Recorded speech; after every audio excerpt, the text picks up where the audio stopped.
communauté médicale du Kasaï central relatif à l'insécurité dans notre province.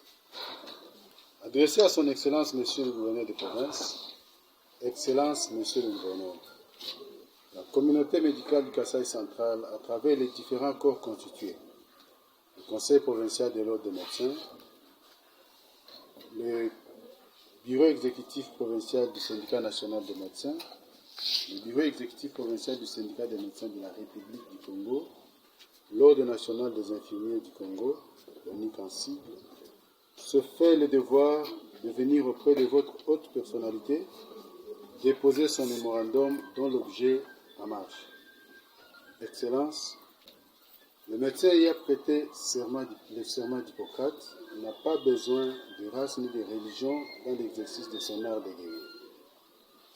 Il offre son service avec dévouement et passion, certains sans salaire ni prime de risque professionnel, dans le seul souci de soutenir la vision de son Excellence Monsieur le Président de la République, chef de l'État, d'atteindre la couverture sanitaire universelle. Nous reconnaissons et saluons à sa juste valeur les efforts du gouvernement de la République à travers la vision du chef de l'État, son Excellence Félix Antoine Tshisekedi Tshilombo, pour le rétablissement de la paix sur toute l'étendue du territoire national. Mais force est de constater avec consternation un regain d'insécurité dans notre chère province par des attaques à main armée par des hommes non autrement identifiés sous un regard impuissant des forces de l'ordre. Comme si cela ne suffisait pas, le corps soignant est devenu la première cible et victime de l'insécurité qui sévit dans la ville de Kananga, orchestrée par des bandits à main armée qui sèment à leur passage désolation et tristesse. À ce jour, nous comptons 11 cas de personnel soignant vandalisés, dont 10 médecins et infirmiers par des bandits à main armée qui n'ont pas hésité à tirer à bout portant sur certains d'entre eux, le blessant grièvement avec risque d'invalidité irréversible. De ce fait, la communauté médicale se pose la question de savoir ce qui reste de la dignité d'un père ou d'une mère de famille, battu, déshabillé, parfois violé devant ses enfants. Excellence, la vie humaine est sacrée.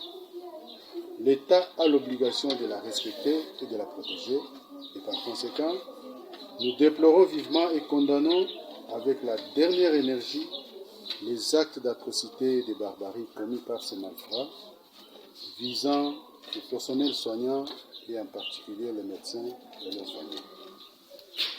Ainsi, nous vous adressons ce mémorandum en revendiquant de manière claire ce qui suit. Au gouvernement national et provincial de garantir la sécurité de la population centre-kassaïenne et de leurs biens en général et du corps soignant en particulier. Intensifier les patrouilles nocturnes mixtes à la MONUSCO de prêter main forte à notre police. Enfin, nous prenons la communauté internationale et nationale à travers les organisations de la société civile à témoin pour que la sécurité soit rétablie le plus tôt possible. Dans les cas où la paix et la sécurité de la population et du personnel soignant en particulier ne sera pas rétablie dans un bref délai, la communauté médicale se réserve le droit de passer à des actions de grande envergure dans le respect des lois de la République.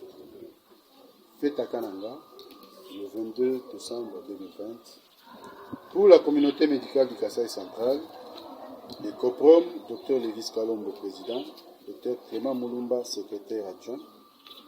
Pour le SIMECO, Kasaï central, Dr Jules Mouini, secrétaire exécutif provincial. Pour le SINAMED, Kasaï central, Dr Emmanuel Kalasele, secrétaire exécutif adjoint. Et pour l'ONIC, Kasaï central, Élisée Kodimuchima, présidente. Là, moi, je voudrais que vous nous expliquiez.